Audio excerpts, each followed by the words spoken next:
So can anybody guess what's the relationship between this leaf, the Statue of Liberty, and King Tutankhamun's mask? Any guesses? Yeah. Well, say it, Jack.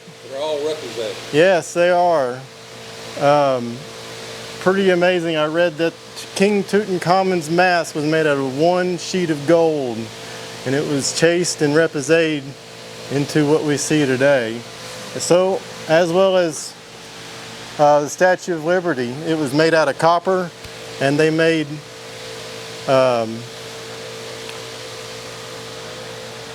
basically wooden molds and hammered the copper into the molds, and even for the folds in the garment there. Exactly, all of it. So yes, today's demo is on chasing and repoussé. And when I first started out about a year ago, I really didn't understand what the difference was, and it took a little while and this demo to actually get me to research the history behind repoussé and chasing and what the difference is. So with repoussé, you are hitting from the backside, and with chasing, you are hitting from the front side. And what you're using are these chisels. So you have different chisels like a chase. So this is a chase, and if you look at the end of it, it has like a little canoe shape, or it's kind of shaped like a canoe. So you see how the ends are somewhat smooth on the sides. Rounded on the sides there? Yes. And so what that kind of does is it helps keep it from cutting on the sides, and then rather it will kind of make a gradual incline on the sides whenever you're chasing your lines. And chases come in different sizes. So this is like a medium-sized chase, and then this will be a really wide chase. So if you're doing some really long lines, you can use a longer chase. And then if I'm doing some really fine detail work, I have this one, which is even smaller, and you can do some pretty fine detail work with this. Like what radius of, you can make a circle with it in a very small radius circle, or do you have? You can write letters about yay tall with a chase about, with this chase here. And I've got, most of us blacksmiths can read. Or write. Well, I would hope so.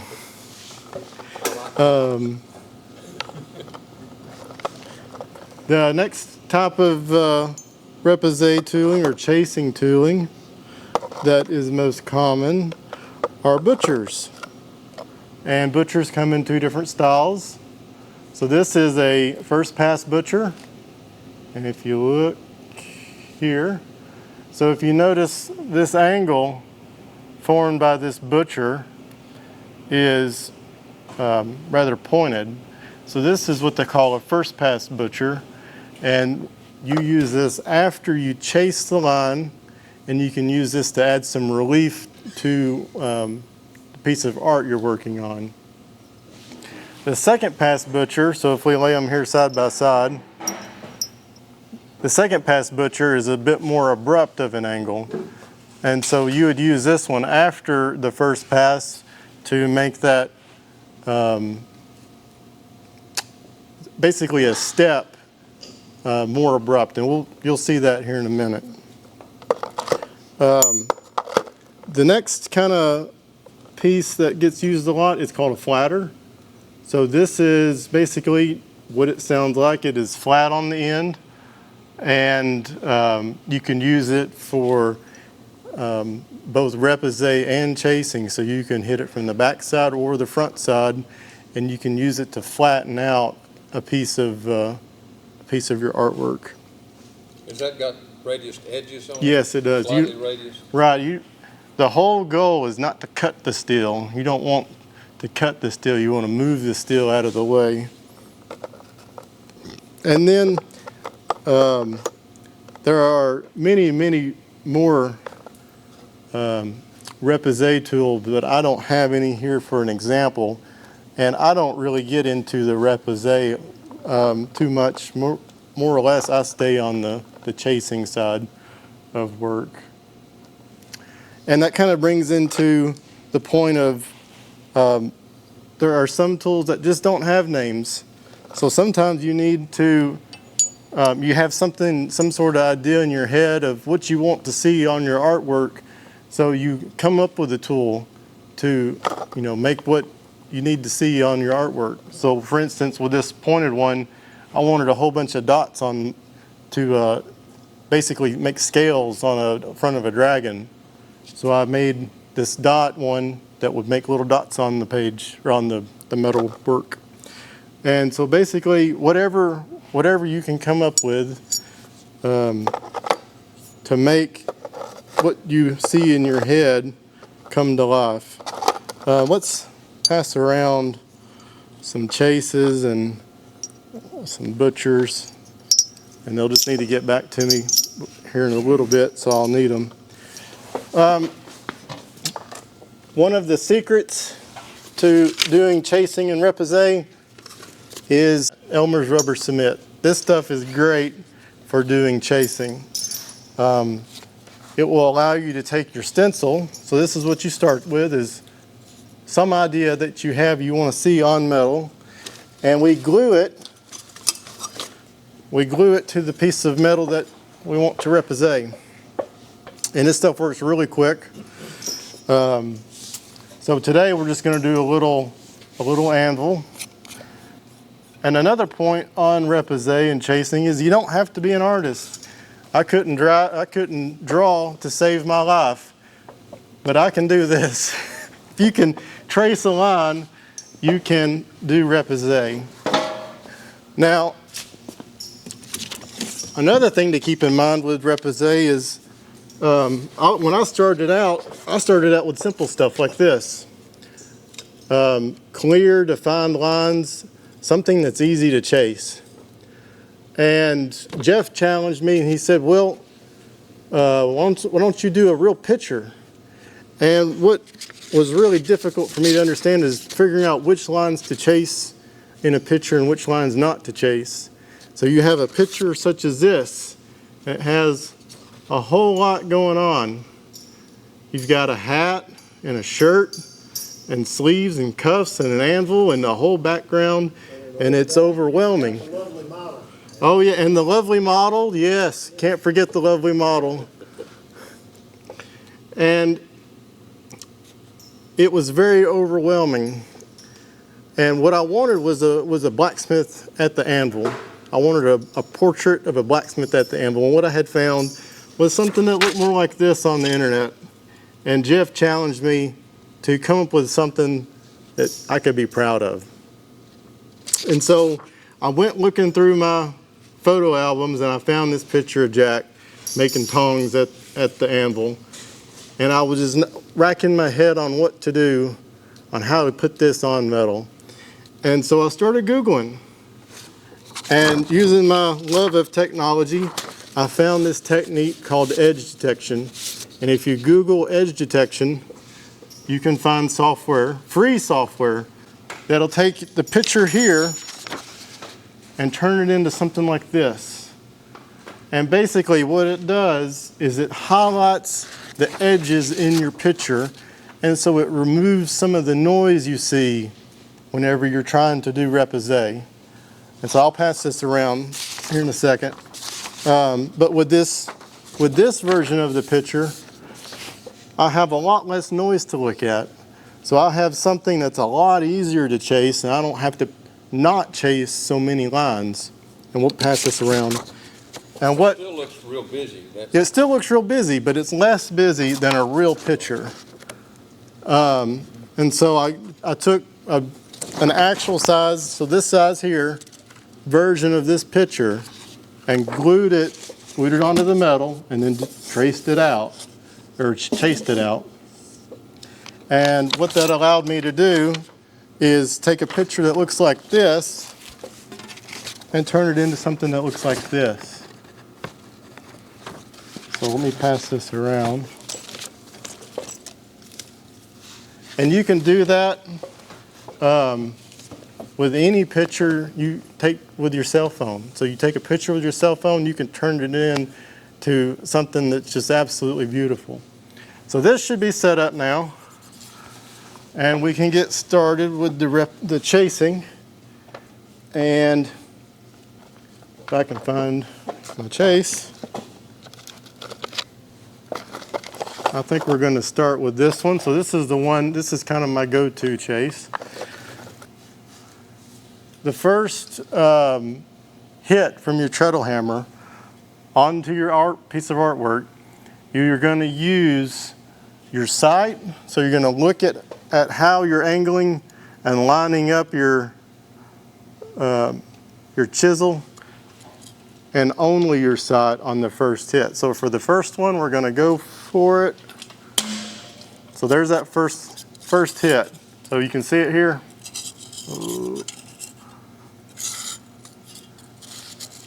So there's the first. Is slightly above the very edge of. Yes. You don't. So as long as you're consistent, you won't ever notice. So on this one, this first hit here, I'm slightly above the line. So if we look here, I'm slightly above the line, or I'm pretty close to it though. So as long as I stay roughly in that same area on the line, when I'm chasing the work, it will all look good once you finish.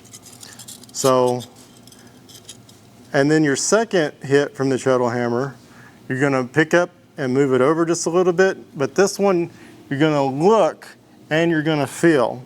So what I'm doing is when I'm pulling the chase up, I'm feeling that I'm still in the groove from the previous hit. So I'm only moving half a step, or half the width of the chase before I go to the next one. So we did the first one, and we're gonna do the second one. So there's the second one, and we can look at it and see that it's pretty in line. I'm happy with it, so I'm gonna continue on. So I'm gonna pick it up, move over half a step, and do it again. And once you get used to it, it gets pretty easy.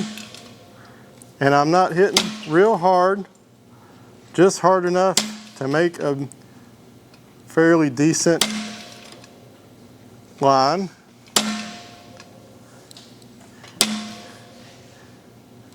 And this is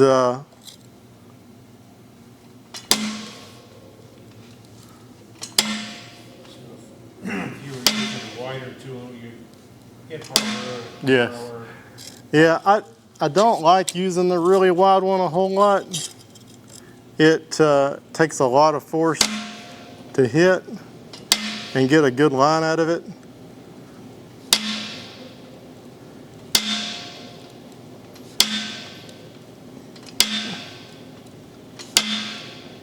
Is it hard to get consistent on how hard you push the treadles down every time the same? It's not. I'm not hitting it real hard, and I just need to hit it hard enough that we make an indentation through the paper onto the metal.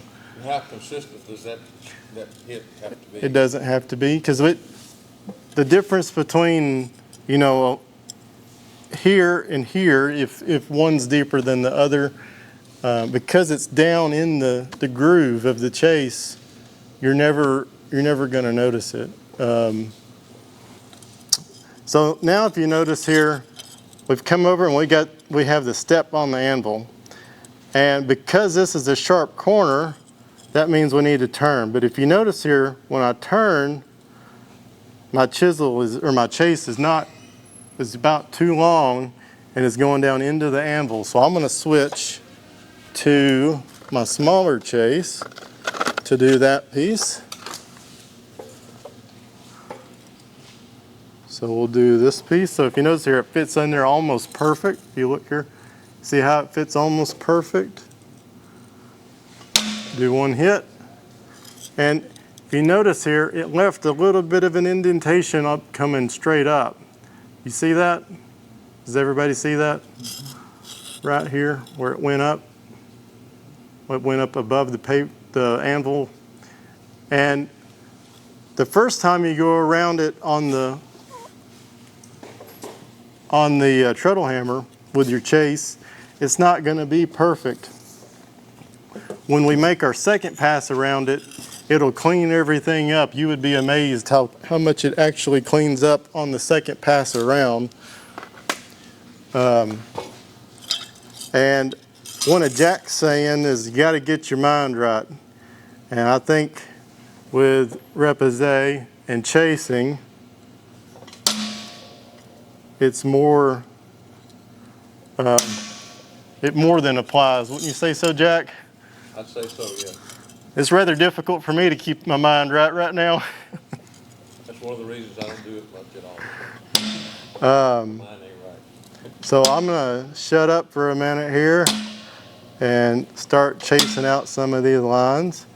So if you notice on this one, every time I move, I'm feeling it, moving it to the next one, and turning it just a bit. So I'm using my eyesight and my touch and feel. And if y'all can't see on the screen, let me know. I'm doing a lot right now and trying to keep up with all of it. And you primarily twisting the metal Yeah, or the tool? I'm primarily twisting the metal, but you can't always do that.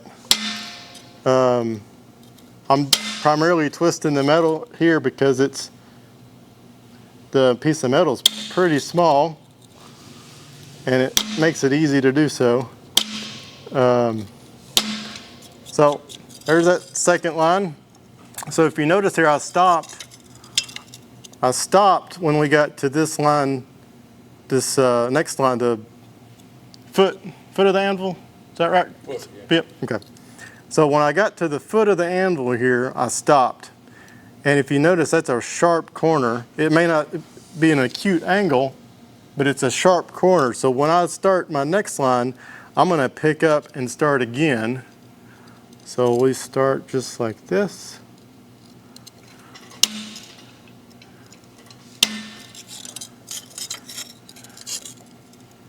And it don't have to be perfect.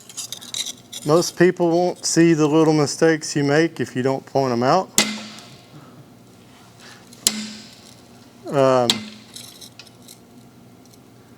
I like to listen to music when I work. So a lot of times when I'm doing this, I'll listen to music to help kind of focus my attention. I think I heard Jay volunteer to sing for you. Oh, he did? I'd be glad to. No, that's fine. I think that may distract me.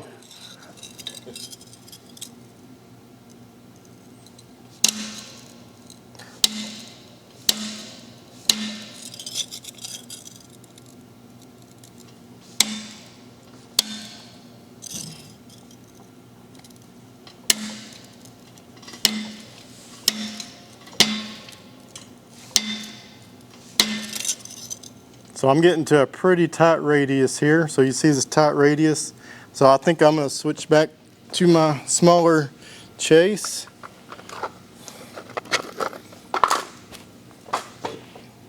For this corner here. And if you are interested in doing this, I highly recommend you make your own tooling. These chases and tools are all made from S7, and it's a shock resistant tool steel. And if you ask Jeff nicely, he may have some. I think it's about $50 for six feet of it, but you can make a lot of tools out of 6 feet.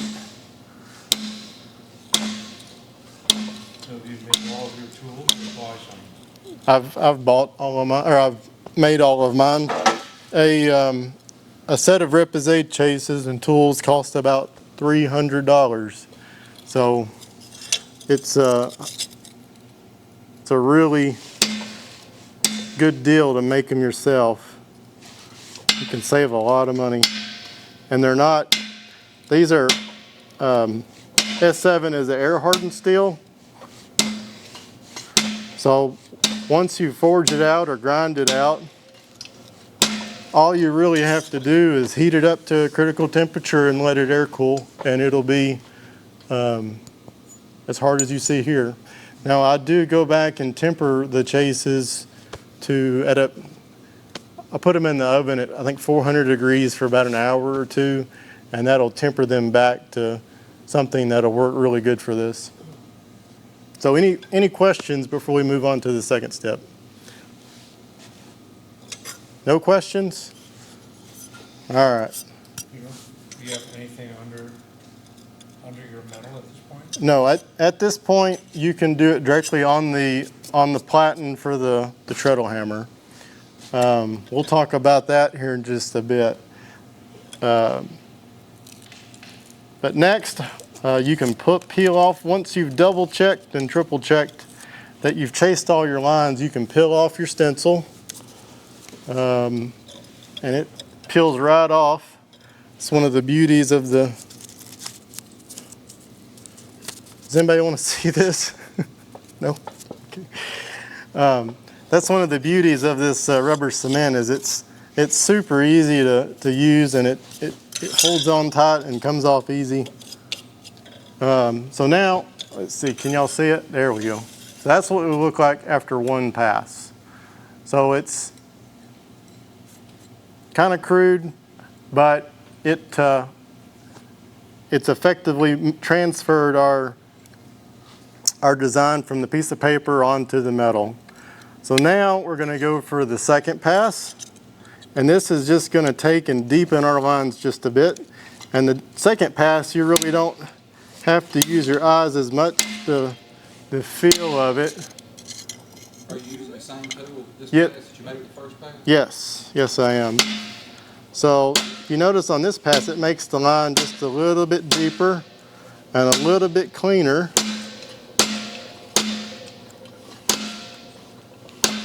And you don't necessarily have to just go over it once. If you want to go over it again to kind of, if you're not happy with one section of it, then you can go over it as many times as you want. How do you erase the line? You start over.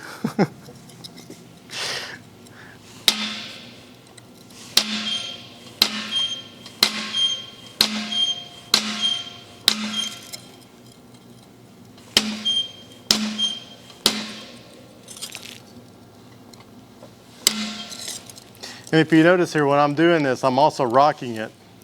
What's happening is as we forge out this steel, our material is being pushed this way and this way. So can y'all see that? Yeah. So what's happening is, so as I'm moving around through here, I'm pushing steel this way and this way. And what that does is it causes the steel to cup just a bit. So if y'all kind of see here, as I'm hammering on it, it's cupping. And that's just after one pass. What gauge steel are you using? This is a 14 gauge. It's about 16th of an inch thick. Looks like 16 gauge to me. 16 gauge. Yes, it does. I've done up to about 1/8 inch material, and that doesn't warp as much as the thinner. So the thinner you use, the more it's going to warp as you go.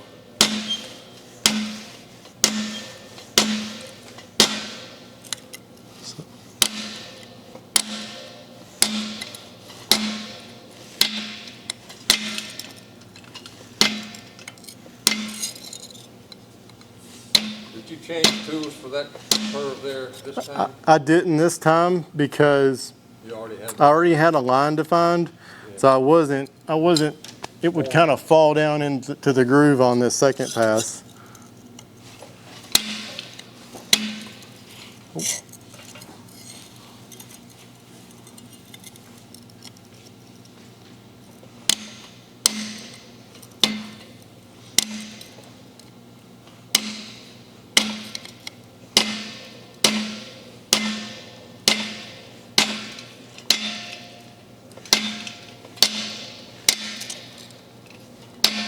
And what's really hard is when you start getting into a groove, your foot wants to keep hitting the metal, even if your brain says don't or stop.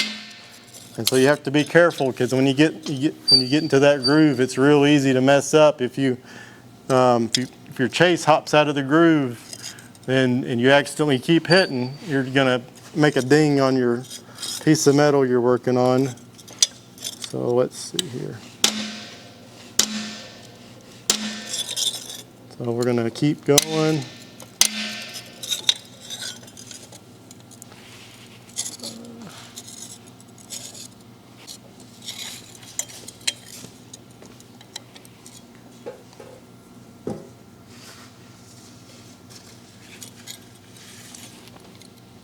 All right.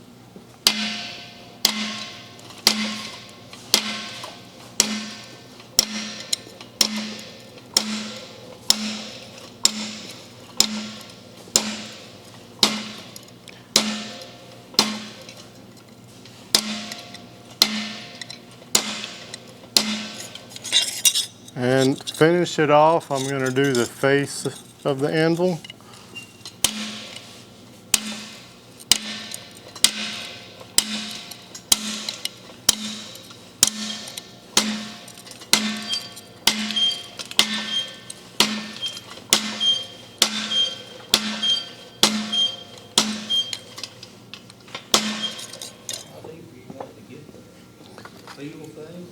It's just a feel thing. You can go as deep as you want. And we'll talk about that in just 1 minute. Let me get this one last bit here. So this one, my goal is just deep enough that when I butcher it, it will make a nice relief. And so you'll see here in just a minute what the butchering does. And we'll start with the first pass butcher. But to answer Jake's question of how deep you can go, if you keep going, you can go around and around and around, and you end up with something that looks like this. And if you notice, it's not attached anymore. And so if you keep going, you can cut it out. And this is an example I started of a leaf. And it leaves this kind of cool ragged edge on it. And you can sand it off or file it kind of down so that it doesn't cut your fingers. And it gives us a nice little artistic effect. And we can finish this one up if we've got time. How are we on time? 6:35. Really? You having too much fun? Are y'all having fun? Am I boring yet? Silence. We've been waiting all day to see. Thanks for your confidence, Doug. So this is the butcher, and let's see. That looks pretty good. So I'm going to use the butcher, and the direction I butcher is important. So on this one, I want to make the anvil look like it's popping up out of the steel. And so I'm going to use the butcher pointing outwards from the steel, or from the anvil. And I'm going to go around all the anvil, around all of it, and it will lay this edge down here around the outside, and it'll make it look like the anvil's popping up out of the steel. So let's start that so y'all can see.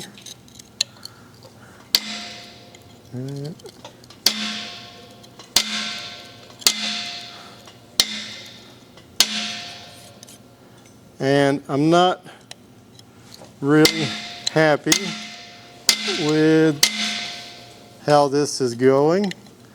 So when you're doing thicker steel, sometimes you kind of have to start with the first pass butcher, but this is so thin, I'm going to skip to the second pass butcher.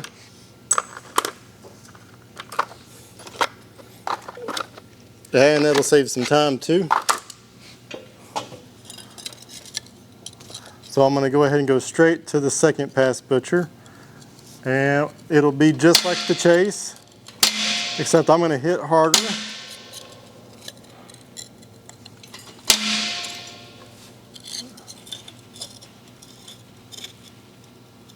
Yeah, it's kind of hard to see, ain't it?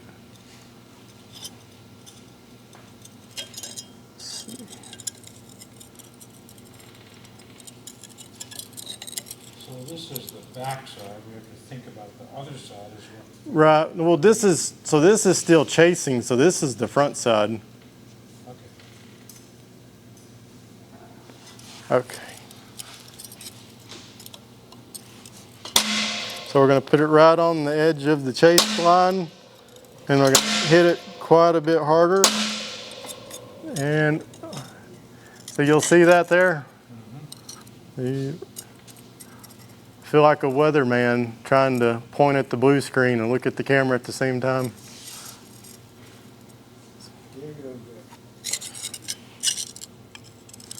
And I like them to be pretty even, so I'll look at it and see how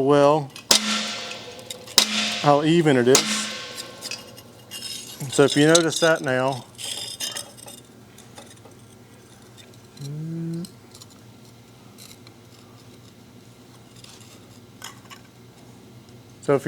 now, this butchered area is all fairly even. It's the same distance from the chase line across the entire butchered area here. And so when I'm butchering, that's what I'm looking for. I want to see that my butchered area is about as even when I'm going down the chase line, and that'll make it nice and pretty, and it'll look even and uniform, and it won't stand out. So we're gonna go around.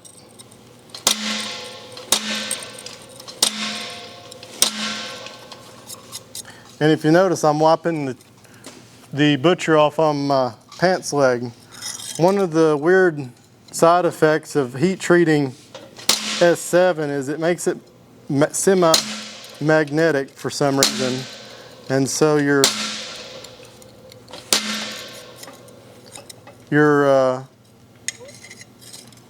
oxide will stick to the end of your butcher, and it's kind of annoying.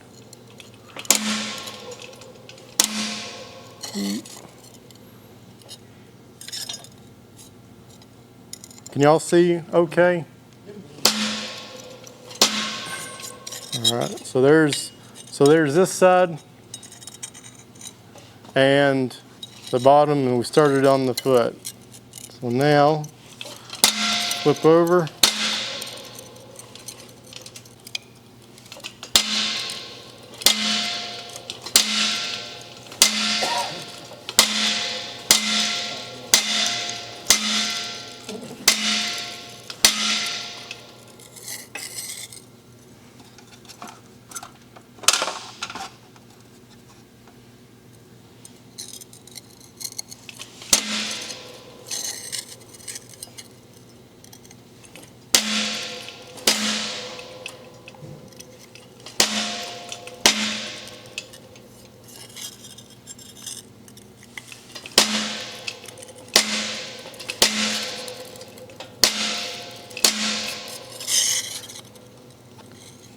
Would anybody like to take a guess when repoussé and chasing were started / invented? 3000 BC.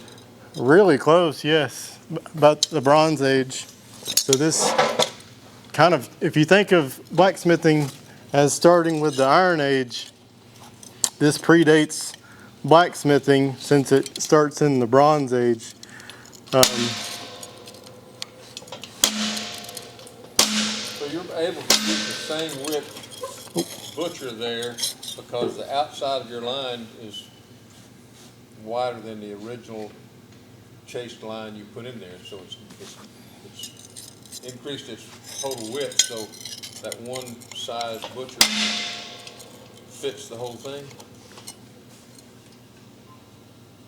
could you rephrase your question? The outside perimeter of your, now the line, the Yeah. furthest line away is much wider than the original picture of the anvil, if you will. Yeah, So that one butcher then is not too wide to, Make the turns and To make the turns. shoulder on the step.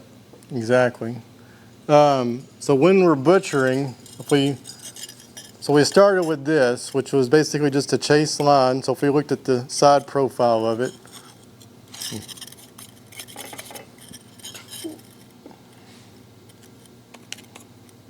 so basically we started with this, which is just a chase line, and we turned it into this, where we have a chase line, or a chased side, and then a butchered side, which has been kind of laid out on one side. So this butchering, so the direction we're butchering picks which direction we lay it out to, so to speak. And what this does is when we sand it, it will make this side of it darker, the butchered side, and it'll give it like a relief, and it'll make it pop out of the page and look like it's 3D and a lot thicker than it is, even though it's just a 1/16 of an inch thick. is that because the sandpaper doesn't go down in the groove and Yes, shine up the groove part? exactly. So let's get this finished.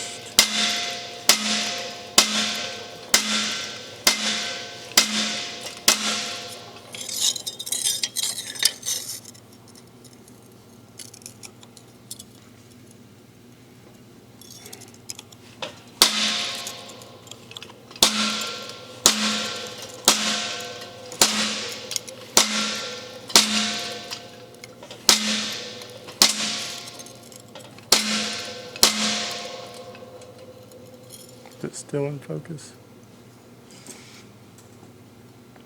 And that same tool even makes that corner without, because your original line was there is not affected, right? Exactly.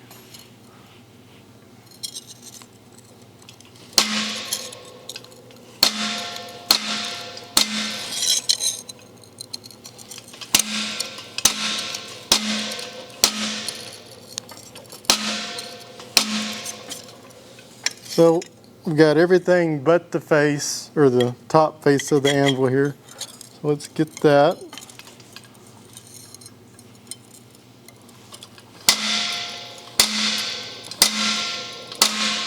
And it's really important to keep your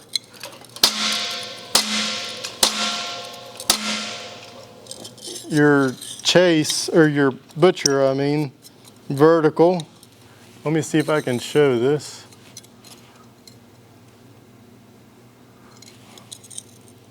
Because with this one, if you get it rocked backwards or rocked forwards, it's going to leave indentations as you go down the chased line, and it makes it look kind of ugly. And so you want to really do good to keep them as straight up and down as possible, and it'll make it look like it's one seamless line.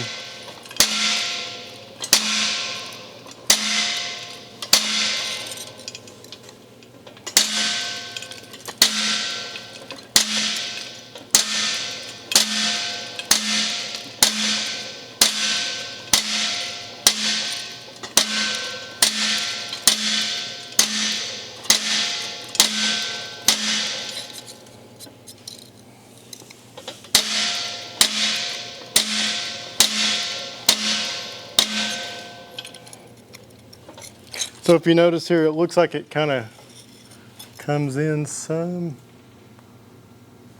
You notice here it looks like it kind of curves in. See it right here where it curves in? The outside line? Yeah, the outside line. The outside line curves in just a little bit. So I'm going to fix that by hammering here. So now you see it looks like it's straight now.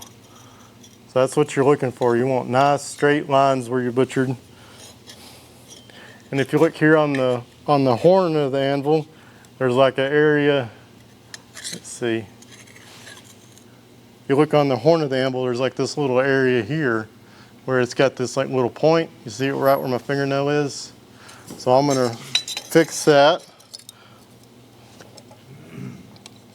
by putting my butcher right at the corner there. And give it one hit, kind of soften. And do one more here. So now it looks like it's a lot cleaner other than that little flange. And that's a really good second pass butcher on the anvil. So now if you look at it, you see it kind of looks like it's standing out just a little bit. And generally what I would normally do is take this to the torch. If you look, if y'all look here, so you can see how it's kind of bent now where I've been hammering on it. So we've stretched the metal in the center, and so it's got to go somewhere. So it's coming out in this direction. And generally what I would do is heat this up in the forge and use if you look in the forge, there's wooden tops to go on the anvil. So if you put the wooden top on the anvil and use a wooden mallet, you can hammer on this and get it straight again. And make it nice. Gotta be red hot. Not necessarily red, but you can get it right below a scaling heat, and you can straighten it right up. So when you're doing that, when you're straightening these, so like for instance the dump truck, when you're straightening if I was to start straightening the dump truck, one of two things has to happen. I either need to shrink, I need to compress the center back in so that it will not bulge out, or I need to stretch the outside. So we've compressed it in the center by doing the repoussé or the chasing, and so we need some way of relieving that stress. So you can either stretch it to the outside or you can compress the inside. But you couldn't, it's not possible to compress the inside, or is it? It is. By putting pressure on the outside and pushing it in? No, so if you were going to do that, I would heat the inside, heat the center area, and upset it. Heat in a different spot, yeah. Yeah, heat in the center, and then, but it's more of an art than a science trying to get these straight again. If you look at the portrait of Jack, you see it ain't straight, and it's very, very difficult to get it straight again. He's a little crooked anyway. Yeah. So to finish it off, really the only two things. Does anybody want to see the second pass butcher, or anybody? Okay. To finish it off, the two other tricks in the book are sandpaper or emery paper. So this is some emery cloth here. And a good, about an 60 to, about an 80 grit is what you want. And that will kind of help knock some of the scale off, but not so aggressive that it scratches it up too much. And then the next secret is Scotch-Brite. So the Scotch-Brite pads are kind of like our finishing touch to clean it up and make it basically show ready. So for this one, we can start with sanding it. So what I'm going to do is sand without trying to go down into the groove. This is where having that butchered area will make it stand out, because now I'm sanding around it, and I'm sanding the anvil and around the anvil, but I'm not sanding down into that groove. So you didn't pre-scale scale that material like, Yeah. like Yes, I did. I did pre-scale this. I have an example of that if y'all want to see it.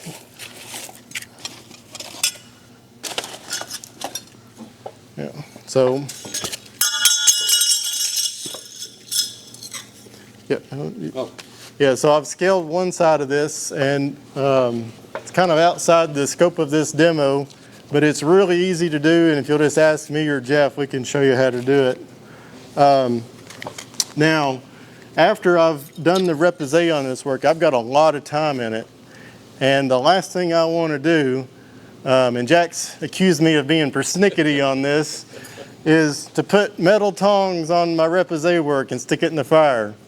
So using Jack's tongs, as we call them, I've taken the flat jaw, right? job, yeah. I've taken the flat jaw tongs and I've soldered or brazed, actually this is brazing, I brazed bronze onto the faces of the tongs. So now I can grab this and stick it in the fire and hammer it. I can use this to hammer with, and it will keep from marring up your repoussé work that you've got a lot of time in. Toss these around too. See, if you'd told me that back when I gave you a hard time about doing that, then Yeah. I would have understood. Oh, okay. So let's finish sanding this up here. Now, I And- still think it's ridiculous, but not as bad. So, You're trying to get all that material off. well, you don't have to get all of it. You can, this is really more of how you want to do it. So you can get just a little bit or you can get a lot.